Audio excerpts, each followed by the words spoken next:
ang isa pang mainit na issue ay yung nilabas ni Roberto Tiglao na parang police report. Tapos, tinabla ng Malacanang at sinabi ng Malacanang fake news daw yon. Pero ang iba naman ang sagot ni Roberto Tiglao. Panoorin po natin itong balita. Wala raw problema sa Malacanang kung isnabin ni Senador Bato de la Rosa ang ika-4 na SONA ni PBBM. Pero wag na lang daw sanang makisakay si de la Rosa sa mga pekeng balita.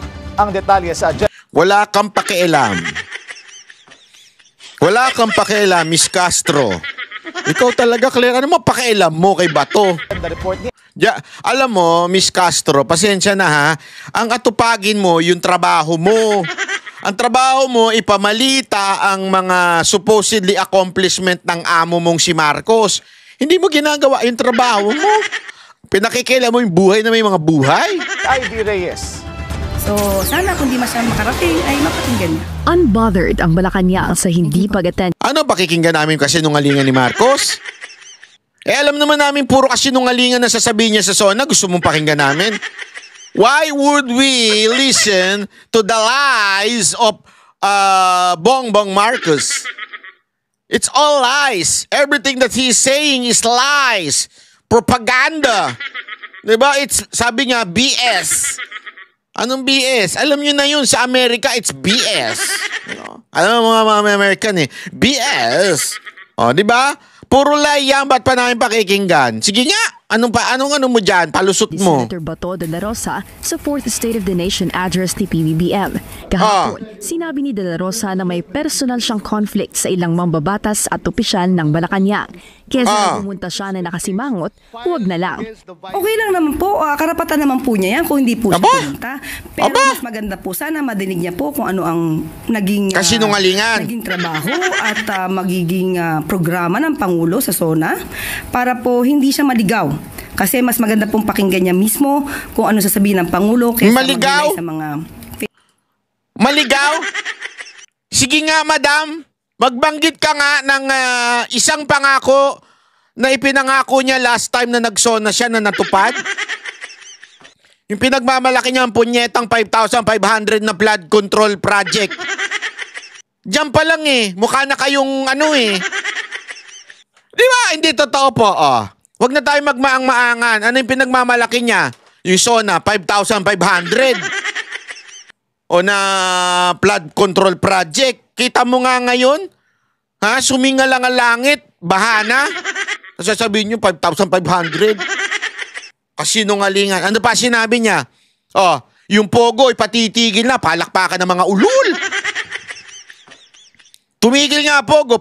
Namayagpag naman yung online na gambling na Pilipino. Anong pinagkaiba nun? Mas matindi pa nga ito At least yung Pogo, ang market lang nun, mga in-check. Hindi, totoo naman Alam mo, eto ako against talaga ako sa lahat ng klase ng gambling. Pero mas malala pa pala itong Pigo, yung sa Philippine na sariling mga online. Diba? Kasi yung Pogo, ang target lang nila, yung mga in-check na hindi, kasi bawal nga sa kanila ang sugal, di ba?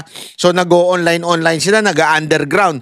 So dito nila ginawa yung parang operation. Although there are criminal aspect na kasangkot po ng Pogo. And ako, against talaga ako dyan. Dapat talagang tanggalin na yan. Hindi na napapanahon yan. Pwede pa sana nung panahon ng pandemya na hindi nakakalabas ang tao. Pero this time, malalaan na dalang krimen yan. Dapat talaga matanggal. Okay na sana Di ba nung in-announce sa tatanggalin? Pero ano nangyari? Kaya pala tinanggal. Ito talaga ang totoo. Kaya tinanggal yan kasi nga para yung mga Pilipino na may pagmamay-ari ng sugal ay mamayagpag. Kaya nga may pag-aaral dyan Nung nawala yung Pogo, umakyat, pumutok ng sobra-sobra. Ibig sabihin, nag-boom yung online na mga casino, online sabong, online na kung ano-ano. Sumabog lahat yan. Ibig sabihin talagang namayagpag. Di ba?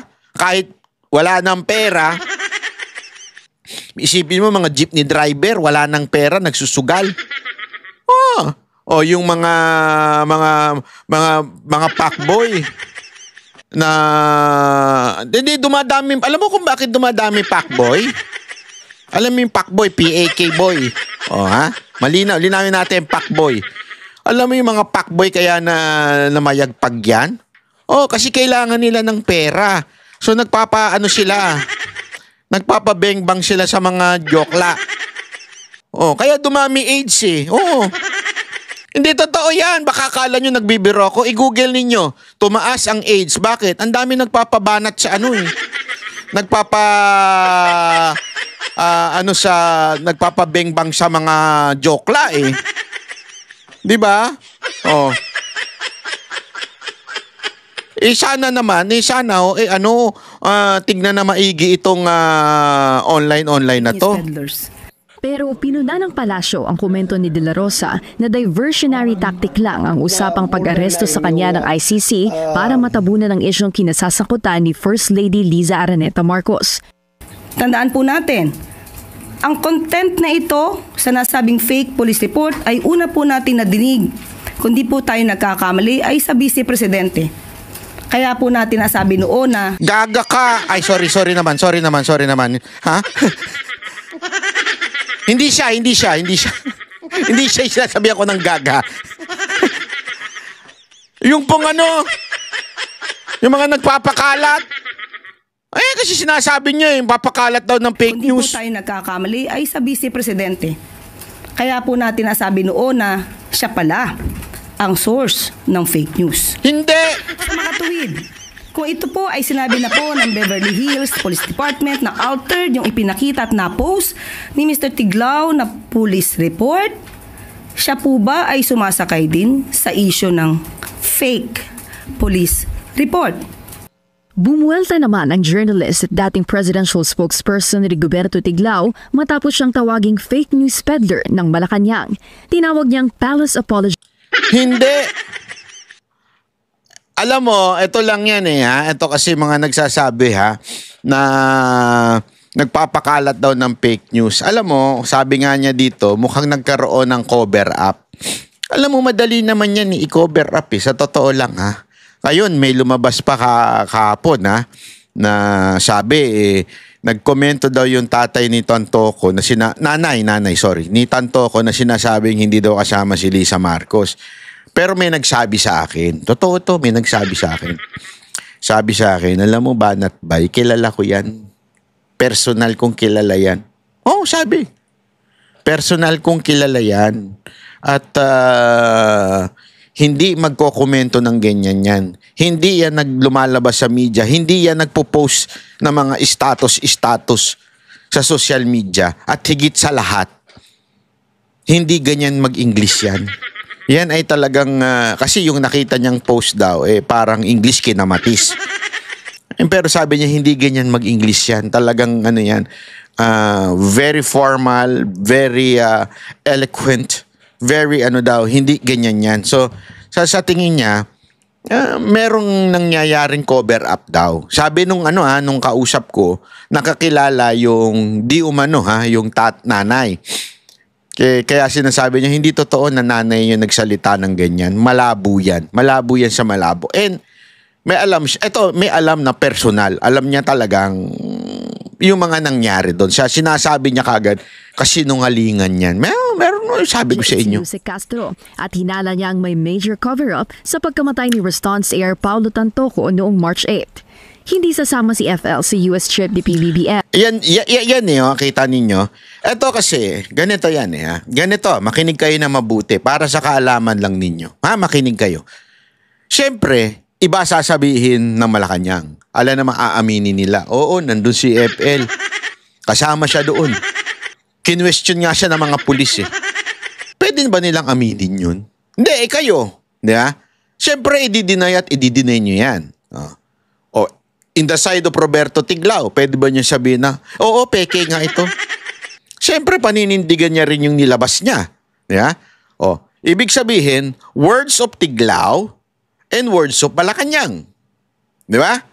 So, kung ikaw ay nanunood, ano ang titimbangin mo? Paano mo sila titimbangin? Sino ang paniniwalaan mo? Words of Tiglao o words of Malacanang. Siyempre, depende kung saan ka nakapanig. Di ba? Kung nakapanig ka sa mga Duterte, paniniwalaan mo itong kay Tiglaw. Kung ikaw nakapanig sa mga Marcos, paniniwalaan mo sasabihin ng Malacanang. Tama, mali. Pero kung ikaw ay naghahanap ng katotohanan, anong pakikinggan at titingnan mo? Circumstansya. Di ba? Circumstansya. If you wanna know the truth, the circumstance says itself will not lie. One, may namatay. Di ba? And two, because of the cocaine, the substance na yun in-establish na. Established na yun. Okay? Saan nangyari? Sa Amerika. Now, paniniwalaan mo? Kasama ba doon si FL? Sabi nung report na nilabas si Tiglaw. O sabi ng Malacanang, hindi kasama doon si FL. Ngayon, kung ikaw ay talaga naghahanap ng katotohanan at ikaw ay nasa gitna, huwag mong tignan yun. Ang tingnan mo, circumstances. Bakit? Dito mo malalaman ang katotohanan. Circumstances. Kasi now, it's easy to lie. Lying is easy. That's the easiest way out or way to destroy a person through lies. Di ba? But the circumstance will not hide. It will always reveal the truth. Ano yung circumstances ngayon? Ito. Pumunta si Marcos agad-agad sa Amerika. Biglaan yan. Hindi yan planado. Pagka-announce, mga ilang araw, umalis na kagad.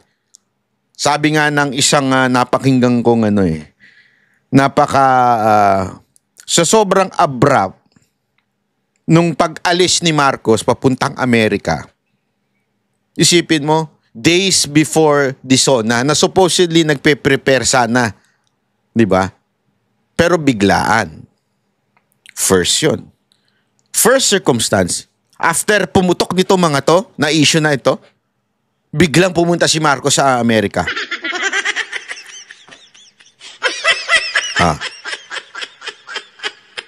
Pero sabihin mo, baka may planado naman yan. Okay, pero alam natin, alam ng lahat. Ito'y biglaan. Hindi ito yung matagal nang ina-announce. Hindi. Pangalawa. Okay. Pangalawa. Bakit hindi sumama si EFL kung walang problema? Di ba? Doon pa lang, malalaman mo na, naku po, may problema talaga to. May problema talaga to. Bakit siya hindi sumama? Laging kasama yan eh. Alam natin yan, mga kababayan. Alam natin yan. Hindi yan yung tipo ng katulad ni Pangulong Duterte na hindi mo malaman kung sino kasama, pero sure tayo kung sino kasama. Pero, di ba? Eto, laging kasama. Pero bakit this time? For the first time, sabi nga, for the first time, hindi sumama si EFL. Saan? Sa Amerika. So, kung ikaw ay matalino at hindi mo titignan yung sinabi ni Tiglaw, hindi mo siya titignan yung sinabi ni Claire Castro na Malacanang, timbangin mo na lang yung mga nangyayari. Bakit hindi siya sumama? It speaks so much. Hindi na natin kailangan alamin pa yung sinabi ng dalawang side.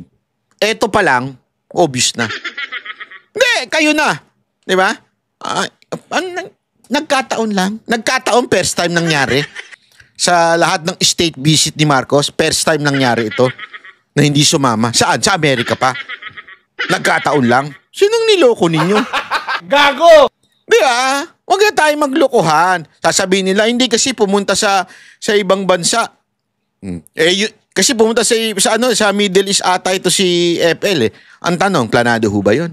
Meron ho bang media na makakapagsabing pinlalo na yan way ahead of time na nagkasabay si Marcos at saka si FL pumunta sa ibang bansa? Hindi, walang ganun.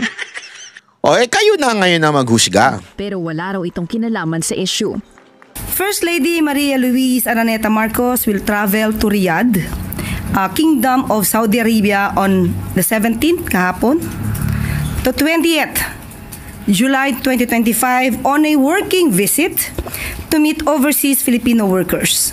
Paalala ng palat. Tingnan mo, nagpunta to meet the overseas Filipino workers ni hindi man lang sinabi kung imimit niya yung hari doon, kung ano meron doon, inimbitahan ba siya kasi may convention. Walang ganun, biglaan. I mean, hindi ka naman siguro tanga, di ba? Hindi ka naman siguro tanga na hindi mo masabing, oo nga, there is something, di ba? Hindi ko, ako, again I will not teach you how to think. Di ba? I will not tell you the conclusion. Pero if there is one thing na I will tell you is, tingnan ninyo yung circumstances. Huwag lang kayong maniwala sa pronouncement ng Malacanang. Huwag lang kayong maniwala sa pronouncement ng mga quote-unquote Duterte supporter. Kayo mismo tumingin. Anong nangyari? Bakit ganun? Biglang nagkaroon ng mga event. Hindi naman siguro kayo tanga. Hindi naman, ako naniniwala ako, mga Pilipino, hindi naman tayo tanga na hindi natin malalaman yung nangyari na yung mga coincidence kuno. So, hindi sila ang nagsimula ng isyong ito. Pero, di ba? Kaya nga sinasabi ko nga sa inyo mga kababayan, again, maging mapagmatsyag kayo. Matalino tayong lahat Kailangan lang talagang busisiin natin yung mga pangyayari. Kasi alam mo, kahit po ako, may sakit ako ito mga nakarang araw, talagang nilatay na naman ako ng aking asthma at hindi po tayo nakapag-live. Pero nung pinapanood ko yung mga news tungkol doon sa nilabas nilang fake news daw, kasi merong sinabi ng Beverly Hills, ganyan-ganyan, bla bla bla, na kesyo yung lumabas na dokumento, ang dali naman nun I mean, it's easy to deny something out of a diplomatic or national security. Don't ever forget, okay, kung anong nangyayari ngayong panahon na ito. Ngayong panahon na to that there is war happening. And very strategic ang Pilipinas. Even if ang policy ni Trump ay America first, hindi natin madi-deny na tumutulong pa rin sila sa labanan ng Israel. Di ba? Tumutulong pa rin sila sa labanan ng dyan sa Ukraine. So, the position ng Pilipinas kailangan ng Amerika. Kailangan nila. It will be waste of money kung paliliparin nila mula doon sa Amerika o mula sa Hawaii ang mga eroplano nila o mula sa Korea. Mas maganda meron dito. Kasi remember, pag nag-isip yung mga world leaders, ang iniisip niyan hindi lang naman yung gera ng Israel. Iniisip niyan kung sakasakali magtulungan ng China. Saan sila nakaposisyon, di ba? So kung sakop nila Japan, kasi may embassy doon, may base. O may Korea, sa Korea meron din. Kaya lang nandoon ang North, di ba? So kailangan din nila 'tong Pilipinas. Napaka-strategic ng posisyon natin. Sa madaling salita, kailangan tayo ng Amerika. So, it is possible that America will do everything para makuha tayo. Pwede niyang gamiting bargaining power yan. Yung nangyari sa LA, sa Beverly Hills. Yeah? Okay. So, you need us now. Therefore, we will give you